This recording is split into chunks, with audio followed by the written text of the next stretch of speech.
Is the internet really influencing your customers to buy? Who are your customers really listening to? Good afternoon and welcome to our complimentary webinar on the power of Web 2.0, facts, figures, and the myths. Today's presentation is sponsored by TMP Direct, delivering unique sales and customer service solutions for over 26 years. I'm your host, Dan Collins, President of TMP Direct. Customer Care Measurement and Consulting Group, CCMC, has been conducting the Customer Rage Survey since 2003 and most recently in 2011. The study is widely recognized as the key barometer of customer satisfaction in America. It offers meaningful insight for engineering an extraordinary customer care experience. Today's webinar is one of the results of the Customer Rage Survey, and it explores the consumer interaction and perception of the Internet as a channel for communication, networking, socializing, and marketing. We'll provide insight into how much is the Internet really influencing your customer. We'll be questioning some of the standard perceptions that are out there. I'd like to welcome our featured speaker, Mark Grainer, Chairman and co-founder of the Customer Care Measurement and Consulting Group. For the past 40 years, Mark's work has had a major influence on forming corporate America's modern-day view of how to manage the customer experience. Mark's research for the White House Office of Consumer Affairs in the 70s was the basis for changing the mindset that customer care was a cost center and an ROI could be tied to customer service. In the 80s, Mark developed proven methodologies for measuring customer care ROI, designed leading customer care training programs, and created a software solution that was a forerunner of today's CRM applications. In the 90s, Mark helped influence the global customer service forum by working with companies in South America, Europe, Asia, and throughout the Middle East. As a result of today's presentation, you will go home with a fresh perspective of the influence of the Internet and ways you can use it to your benefit. Additionally, you'll also receive a copy of today's presentation. This will be followed by a brief survey asking for your feedback in preparation for our next webinar. Just a couple of housekeeping items. The presentation will take about 45 minutes. We'll reserve the last 10 to 15 minutes for questions, and we'll stay on schedule. You will see on your screen where you can submit questions.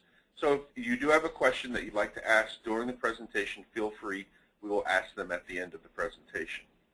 Hopefully we'll get to all your questions. If not, we'll include them in our follow-up. It is now my pleasure to turn over the presentation to Mark Grainer.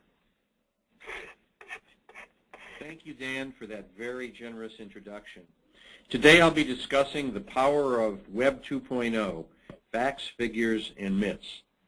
Now, based on what you've read in the newspaper and the reports that you've seen on television, the web seems to be taking over the world. In this webinar, we'll find out if that's really the case. We'll be looking at the web in all aspects of customer care: pre-purchase, purchase, use of products and services, as well as complaining behavior. Another way of looking at these issues is to ask the question, is the glass half full or is the glass half empty? And I think to telegraph our conclusion, you'll find that the importance of the web has been somewhat overblown today. Well, just to briefly review the topics we're going to be covering, we're going to start off with a brief discussion of methodology. And I promise this will be brief, but it's important because we want to make sure that you have confidence that the data we're reporting is reliable and valid.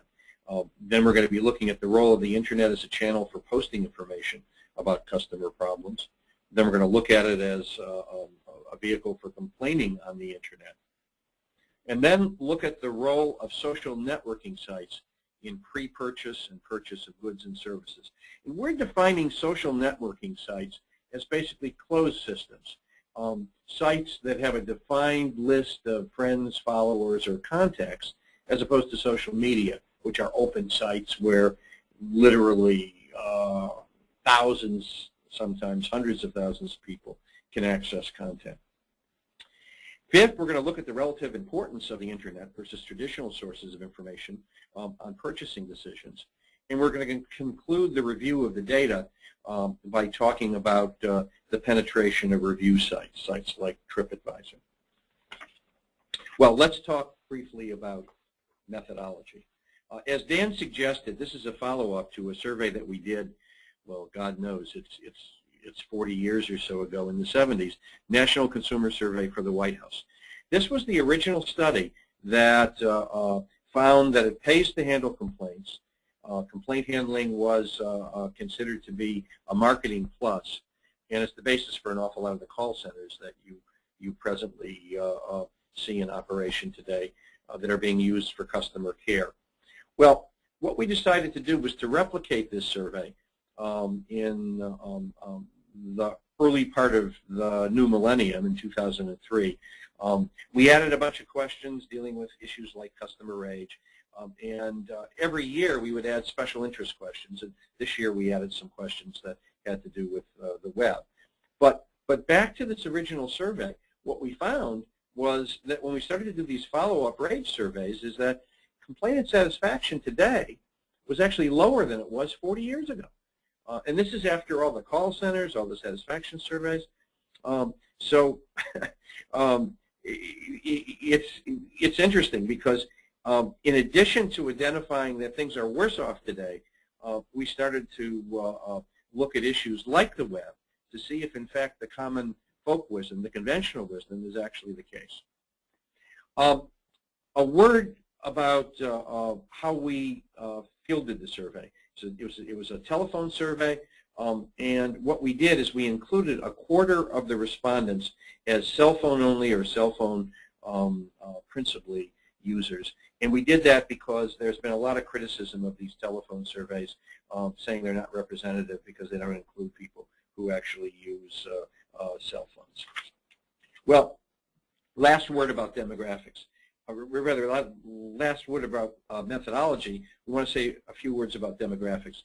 The demographics of the respondents are pretty close to the demographics of the U.S. population in terms of age, in terms of income.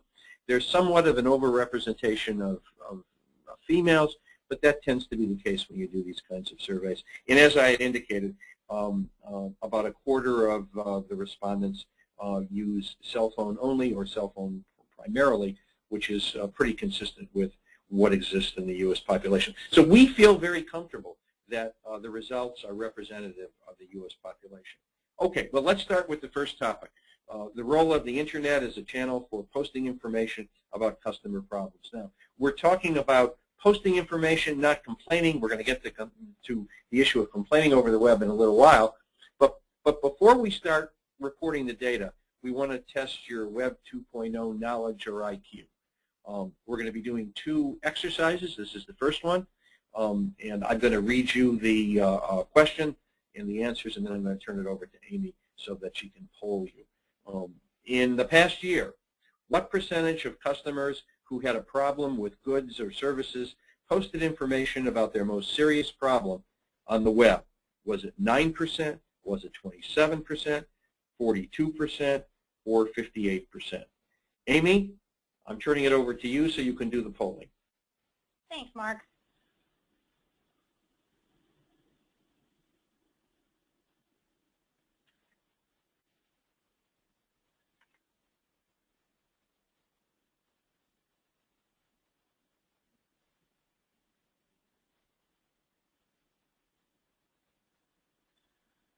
Okay, Mark, it looks like our entire audience has voted, so I can share the results.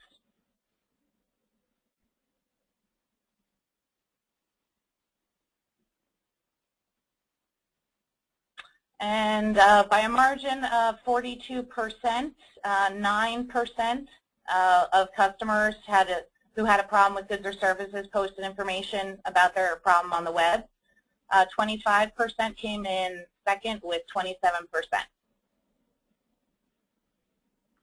Okay, well, I'll give you some hint as to how good your IQ is. Some of you were right. We'll get to the answer in just a couple of minutes as we go through the next set of slides. What we found when we asked these questions was that when we asked people did they post information about their most serious problem in the last year on a website that had been controlled or prepared by the company that caused the problem.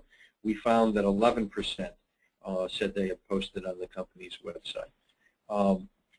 Then when we asked people about posting on social networking sites, again, defined as sites that had a defined list of friends, followers, or contacts, again, a closed system, what we found was 19% said that they had posted information about their most serious problem on such site. And when we asked the respondents what social networking sites they used, we found out that Facebook was by far the most utilized, 96%. Twitter came in second, but only at 17%. Now, these were for the 53% of the respondents who actually said that they use social networking sites. We then looked at the relationship between demographic characteristics and posting information about most serious problem on social networking sites. And what we found was that the younger respondents from age 18 to 44 posted most often, and basically what you would expect, people 65 and over seem to post the least often. When we looked at income, we found that people who had the lowest level of income, less than $20,000, posted the lowest percentage of problems, whereas people who were in the income interval of $50,000 to $75,000 posted on social networking sites most often. We asked people reasons why they posted on social networking sites, and we basically got two primary reasons. One was very altruistic. It was to ensure that other people didn't have the same experience. And the other principal reason that was given was to vent or relieve people's frustration. Then we asked what were the results of posting on these social networking sites. And here we found that almost 70% said they got some form of validation, sympathy, agreement, and 15% got what we would call in Yiddish, bupkes, which basically means nothing. We then ask about posting on social media sites. Again, these are open sites where anybody can access them. And the results, quite honestly, were surprising because the posting was negligible. It was 1%. And in this case, 100% of those people posted on YouTube. Well, then last, we asked people did they post on review sites. And here we found only 4% did. And this, to us, was surprising, again, based on what we read in the media. And here we found that most of these people posted on Amazon, but there were people that posted on special interest review sites like TripAdvisor, which was around 11% or so. So now to the answer to our Web IQ question. What we found when we looked at all these 4 sites was that 27% of the respondents posted information about their most serious problem on at least one of these sites. So I'd say about a quarter or so of our listeners today had the right answer to begin with. Now, is the glass half full or is the glass half empty? In this case, I'd say the glass is probably 1/4 full, but and that, by the way, is less than what we would have expected. But let's see what's going to happen in the next 5 to 10 years, because I think if you did this study again in 5 years, which we plan to do, I think this percentage is going to be somewhat higher. So the message here is stay tuned. Now we want to talk a little bit about complaining using the Internet. And we started off by trying to identify what the primary channel of complaining was for people's most serious problem. And here we found is in almost 8-to-1 ratio, people used the telephone. 69% said that was their primary channel for complaining. Only 9% said that the Internet was their primary channel. Now this is up from 4% in 2003. So here the glass is very much half empty. One of the key metrics when you're evaluating how well complaints are handled is first contact resolution. In here, we compare first contact resolution via the internet versus the telephone, and we see by a margin of almost 3 to 1 that you get more first contact resolution when using the internet. But now the question is, does this make any difference? And the next slide shows, in fact, it really didn't, because here we look at satisfaction with the action taken on internet versus telephone sites, and basically there isn't any difference. Then we also looked at brand loyalty as a result of complaining via the internet or telephone, and here again we found that there was really a negligible difference. Well, now what I'd like to do is just give you some information from another study that we did that has to do with internet complaint handling practices that cause the most dissatisfaction. Because even though it's only 9%, that's a pretty large number in absolute terms. So what we did in this case is we asked the respondents to rate on a 0 to 10-point scale what the impact on their satisfaction was of 62 internet complaint handling practices. We called this the conventional wisdom study because, of course, as it turns out, the conventional wisdom ends up not necessarily being the case in many instances. So these are complaint handling practices you want to avoid on the internet. And what we did is we identified 12 of them that rated less than 2.5, again on a 0 to 10-point scale. This caused substantial dissatisfaction. One area that people really disliked was attaching sales campaigns to the internet complaint handling practices. And out of the 62 practices, 61 and 62 in terms of the lowest ratings had to do with sales campaigns. They continue to send you sales offers after you've asked them not to, or before resolving your complaint, they try and sell you other products and services. People just don't like that. Satisfaction surveys are something that theoretically should make people happy. I mean, a lot of research has shown that just by getting a survey, there's sort of a Hawthorne effect, and that people feel that the company who's sending out the questionnaire cares about them. Well, there's good news and bad news, and the bad news is this. If on a satisfaction survey that's asking you how satisfied you were with how your complaint was handled, you identify a problem, you say that your problem wasn't resolved, if the company doesn't come back and try and solve that problem, it causes great amounts of dissatisfaction. So in many ways, if there's a high level of dissatisfaction in terms of how complaints are being handled, sending out these questionnaires without follow-up is actually losing you customers, not gaining them. One of the most important factors in whether your complaint is resolved via the telephone or the internet is resolution. And here we find that one of the lowest rated factors is you get nothing that you ask for. But interestingly enough, if you get less money than you asked for, but you got something, you more than doubled your level of satisfaction when compared to people who got nothing. So it makes sense to give your complaining customers something.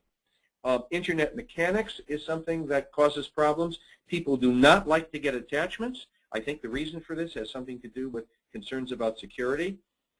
So when responding to complaints via the web, it's best not to use attachments. Outsourcing, whether by telephone or whether by internet, causes a great deal of dissatisfaction. You might ask, well, if it's being handled by the web, how would anybody know that it was being outsourced? And basically the same way they would if the complaint was being handled by the telephone. Poor grammar, or I got a response that was addressed to Mr. Mark. Now, in certain parts of the world, that's not a sign of disrespect. Actually, it's a sign of respect, but it's a giveaway because it's not Mr. Grainer, which is what you would find in a response in the United States. It's a giveaway that it's being handled overseas, and people just don't like that. And then the last area has to do with personal information, and this is basically catch-22. People don't like to provide personal information, even when they're complaining, but it's catch-22 because generally you have to in order for the company to resolve your complaint. The next topic is to look at the role of social networking sites in pre-purchase and purchase. of goods and services. We started off by looking at the hours per week spent on social networking sites by the 53% of the respondents that use such sites. And what we find is there's a median of 6.5 hours. I'm sorry, an average of 6.5 hours, a median of 2 hours. The reason that the average is higher is because there's a skew to people using these social networking sites 10 times or more. The number of social networking unique friends, followers, or contacts, the average number is 280. The median, which is lower, again because of the skew towards 400 or more, 500 or more contacts, is still pretty high. It's 161. And we're going to get back to this in just a moment, because this is going to suggest that the whole concept of word of mouth, at least as it relates to the web, is changing in terms of magnitude when compared to face-to-face word of mouth in a substantial way.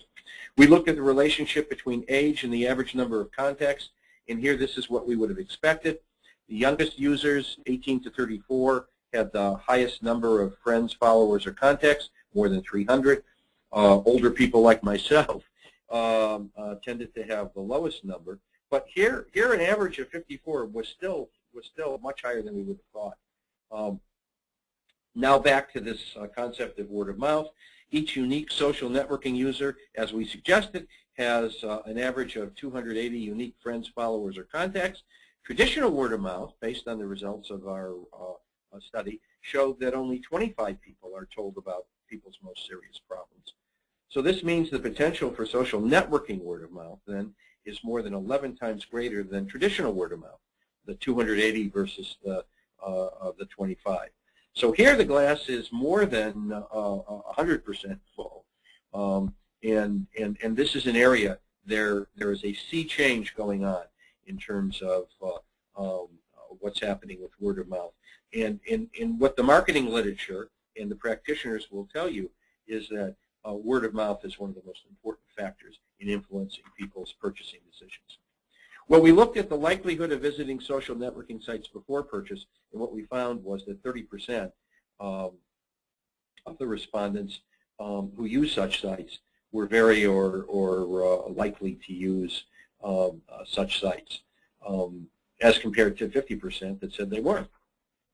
The relationship between gender and the likelihood of visiting these sites have to do with women, who are 15 percentage points more likely to visit social networking sites before purchasing than men, 36% versus 21%. The next slide goes to the heart of one of the basic tenets of marketing, and our results show that this, again, conventional wisdom, at least as it relates to the web, doesn't seem to be the case. We looked at what types of postings most influence purchasing decisions. Are they postings about good experiences or postings about bad experiences? And by a margin of more than 2 to 1, it was postings about good experiences that had the most influence on people's purchasing decisions. And what this suggests is that the concentration that a lot of companies have given to taking the bad postings off of websites may be somewhat misplaced, because people value the good ones, the good postings, a lot more than the bad ones. Here again we look at the demographics, and we find that more women, 50% versus 42% of men, said that it was the good experiences that had the most influence in their purchasing decisions. About 2/3 of respondents who were 18 to 24 were most influenced by good experiences. This again is important because this is where the future is going. And only 33% of respondents with an income between $50,000 and $75,000 were most influenced by postings about good experiences. Now we looked at the postings, the likelihood of postings about bad experiences on social networking sites, and here we found that only 33% were very or likely to post. Whereas when we looked at likelihood of posting good experiences, it was 54% said they were very or likely. So people are more likely to post good experiences, and those good experiences have more influence than the bad experiences. we look at the influence of age on this data, and what we find is that those users that are 18 to 34 are the most likely to post good experiences. Users aged 65 or above are the least likely to post good experiences. So this does adhere to the stereotype that older people tend to be more negative. When we looked at the social networking sites that were most visited, again, it was Facebook by a mile, with Twitter coming up a distant second. Next, we wanted to look at the relative importance of Internet versus traditional sources of information on purchasing decisions. And again, the conventional wisdom is that the web has become very, very influential. Well, now we're going to do our second and last test of your web knowledge or IQ.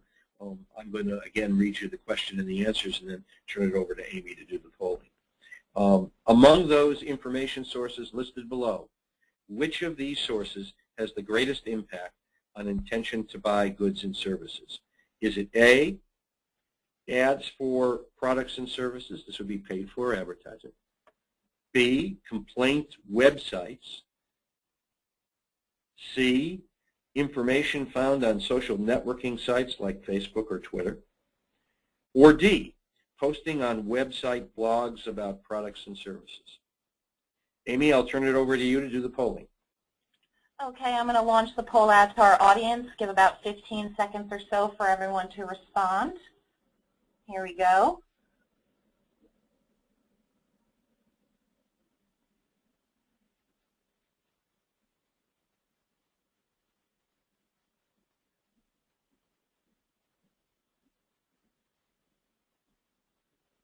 Okay, I'm going to now close our poll and I'll share the results.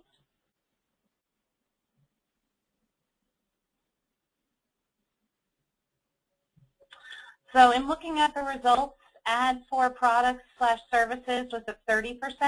We're actually very evenly split. Complainant websites is 30%.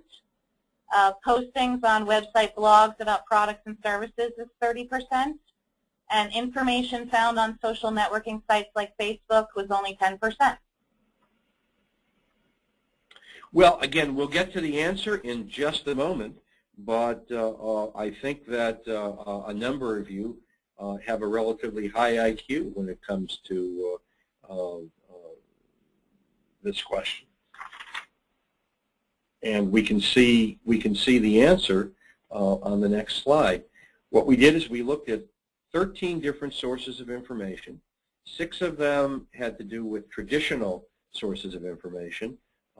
7 of them had to do with web-related sources of information.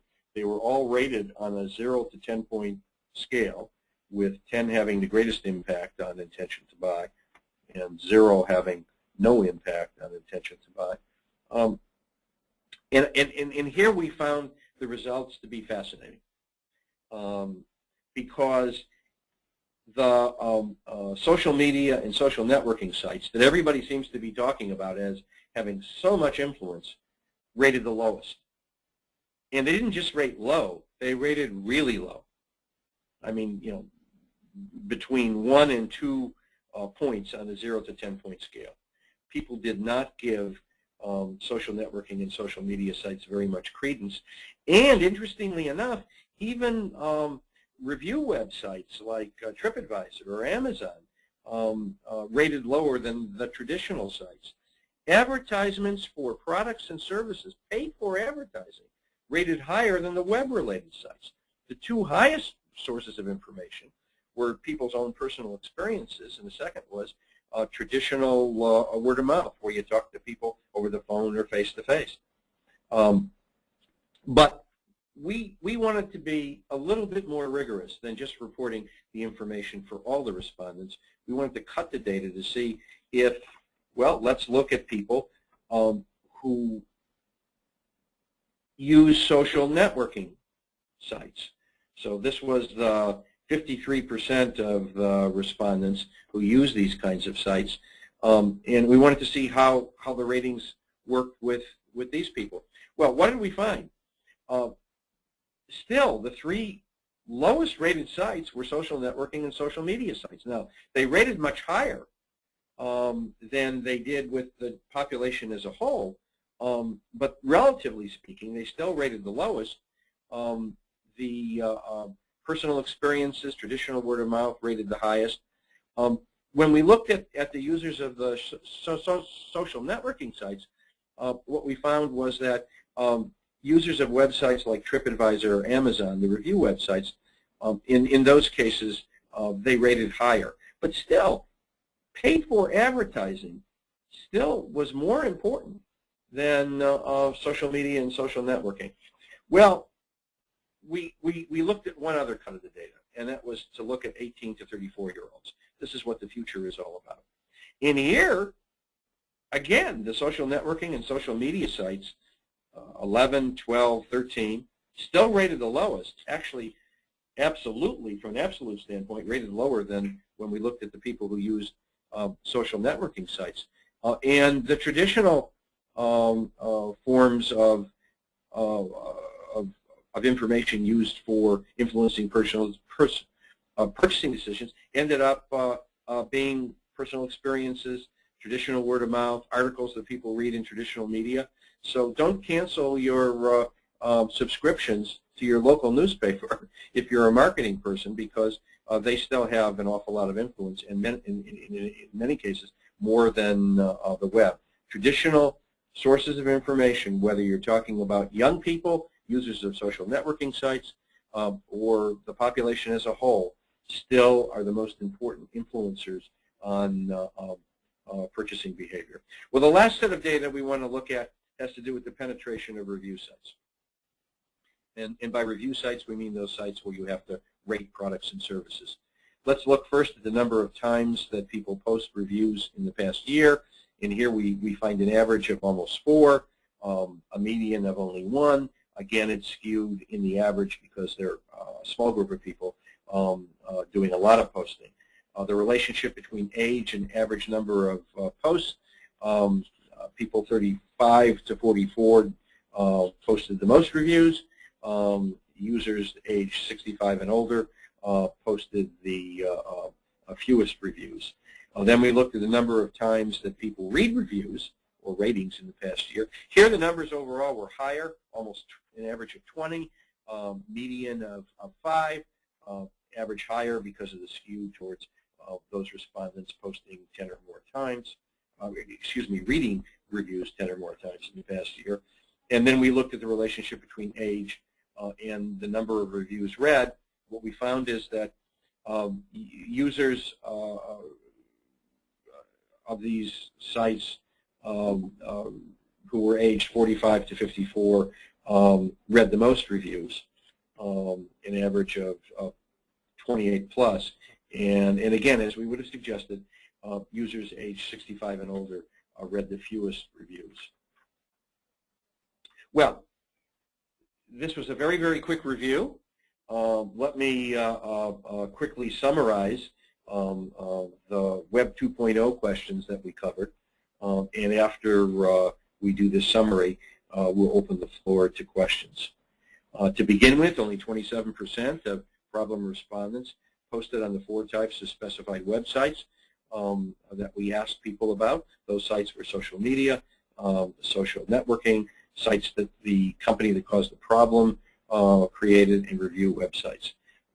Telephone was the primary channel of complaining by respondents about their most serious problem by a margin of nearly 8 to 1 over the Internet.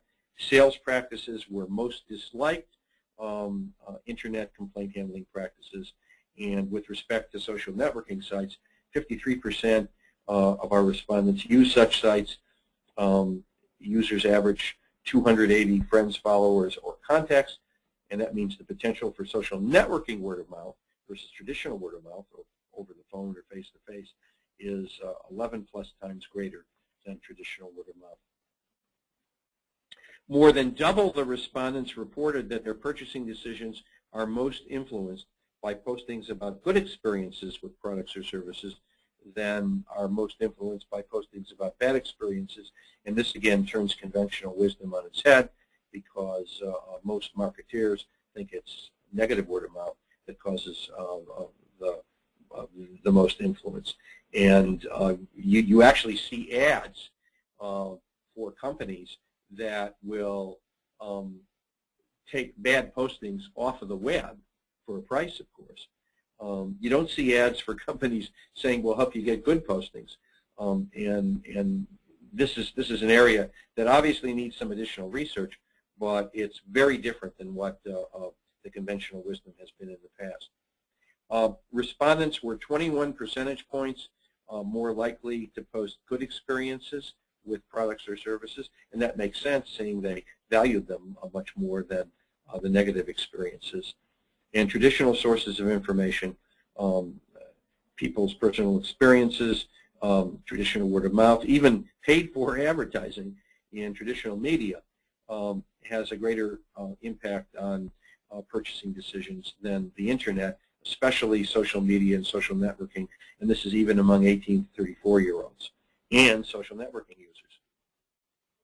Respondents read more reviews or ratings of products or services on the Internet than they post, and I suppose our conclusion is, while the Internet is today an important supplement to traditional means of delivering customer care, it's still not the primary channel.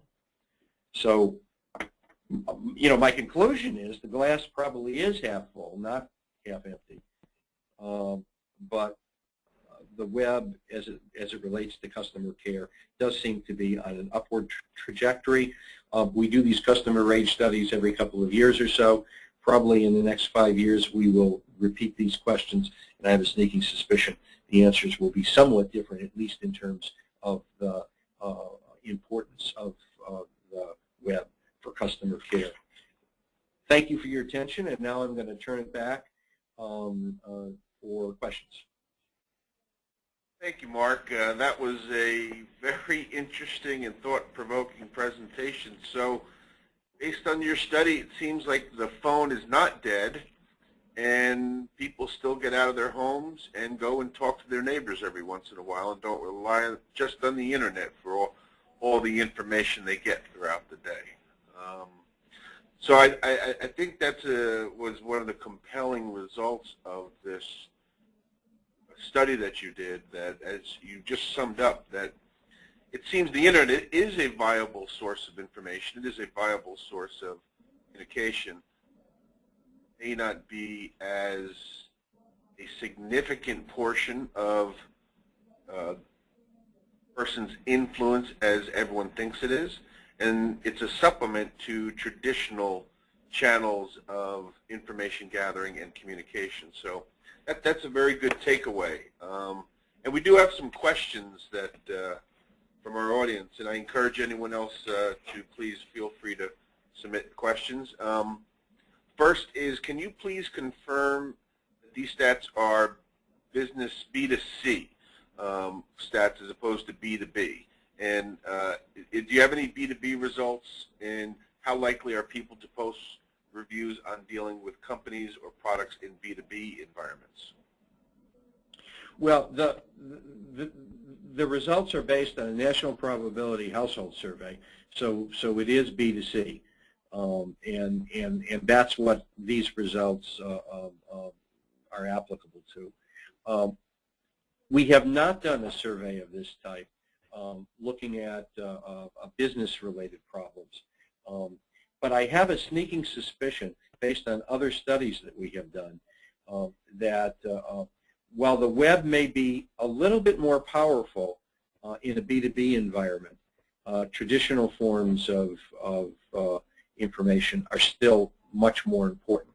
I mean, you know, to go back, Dan, to your summary of the takeaway, it's not that the web isn't important. It's that, you know, when 10 years ago the web came into being as a new source of business selling products, a lot of companies made the mistake of getting rid of bricks and mortar, getting rid of telephone, and putting all their eggs in the web basket. And most of those companies don't exist anymore. Our conclusion is, from this research and a lot of other research that we've done, that the web is a supplement, as you suggested. You need the web because basically some people want to use the web to contact you. Some people want to talk to you face-to-face in person. Some people want to use the telephone.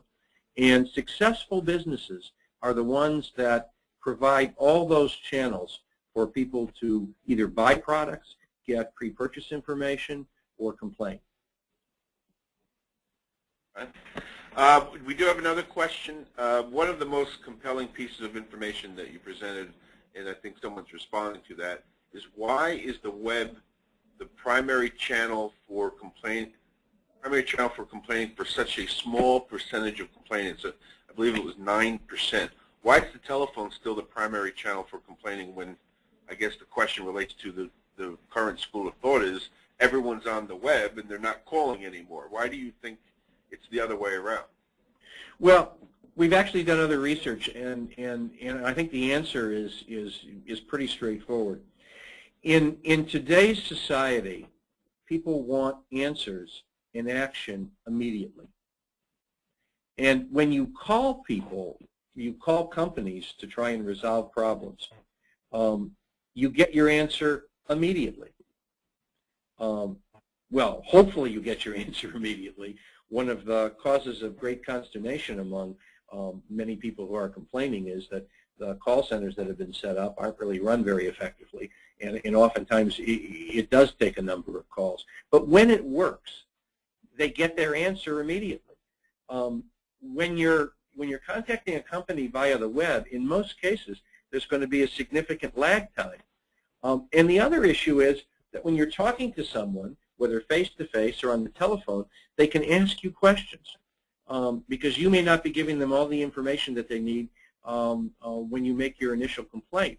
And it's harder to do that over the web. You can contact companies and deal in a chat-type situation, but that's very expensive from the company standpoint. And most people feel just much more comfortable talking to someone over the phone. So when a call center works really well, it's great, and there's a great impact on continued brand loyalty and satisfaction.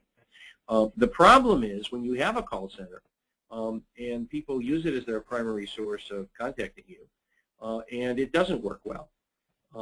That's when people get very upset. This sounds like a follow-up question to that one.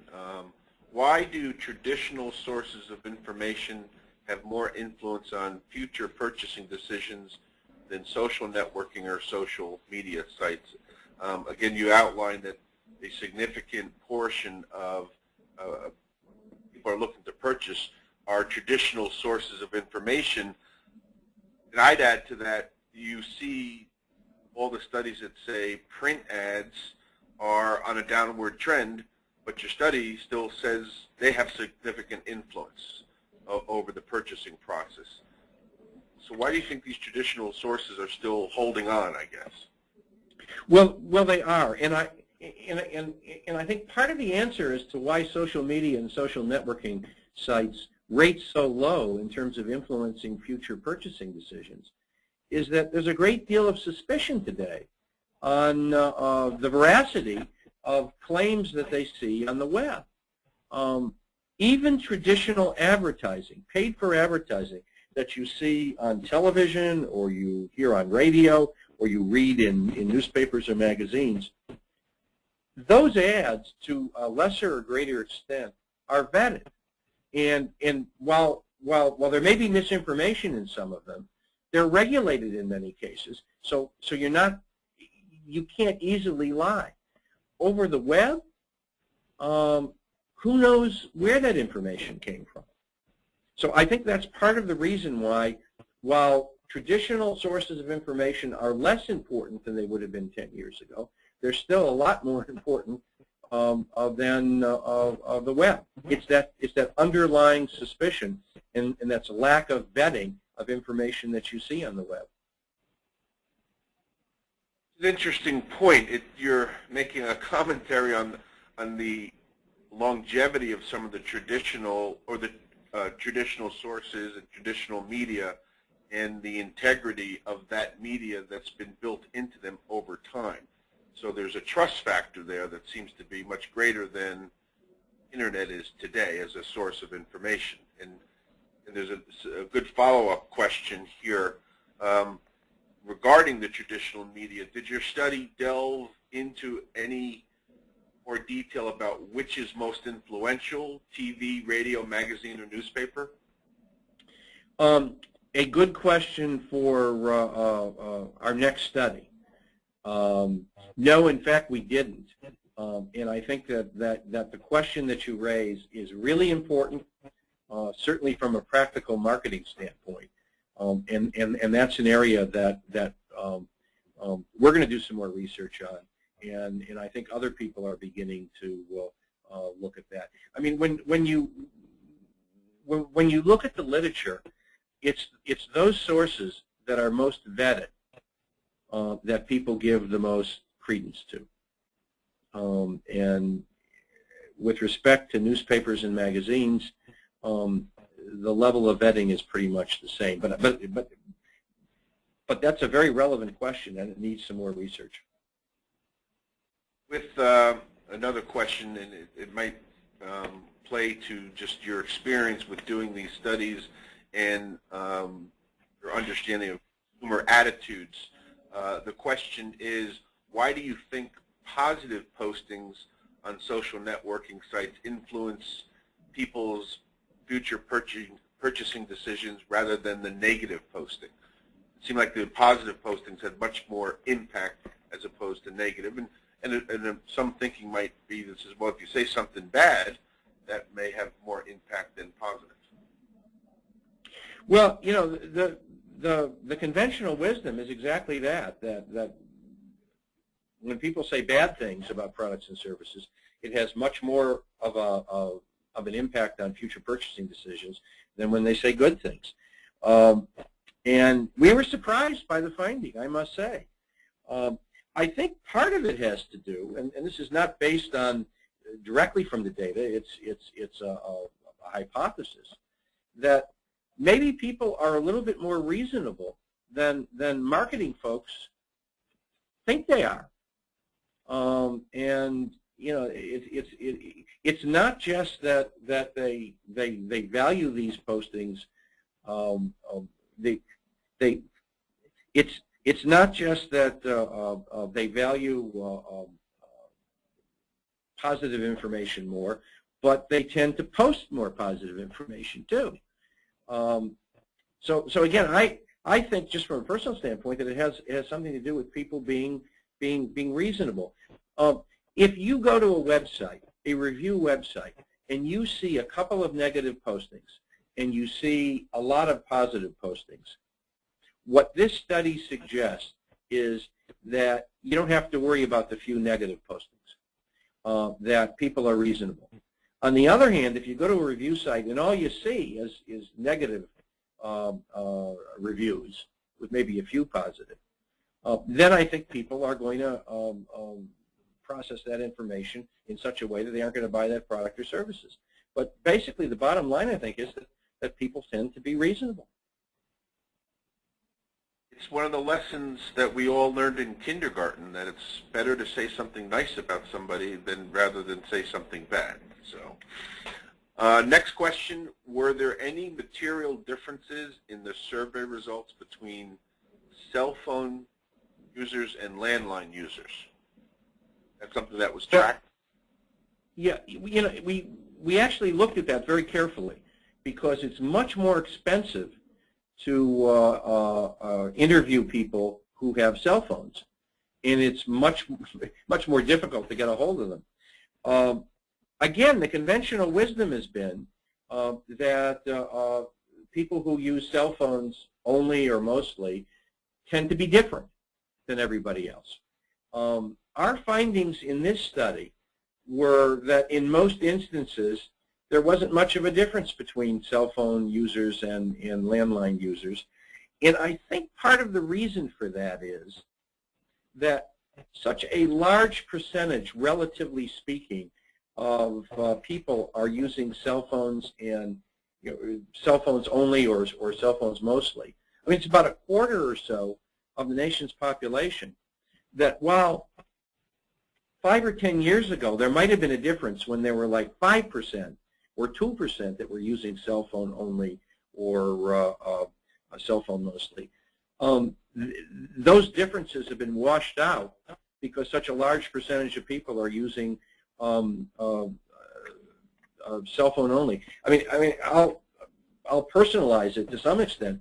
I'm just about 65 now, and we have a landline, and we have cell phones.